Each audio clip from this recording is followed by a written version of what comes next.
Hello everyone. Welcome to iMobi support channel.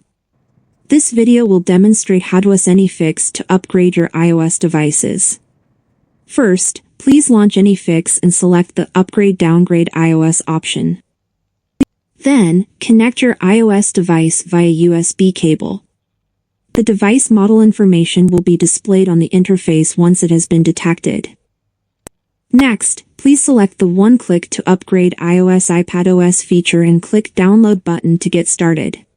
Download the firmware package. After clicking the button, AnyFix will start downloading the firmware package.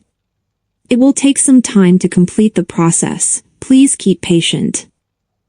When the downloading process is completed, please click the Upgrade button to upgrade iOS version. After that, AnyFix will start to upgrade the iOS version automatically. Please do not disconnect your device until it restarts.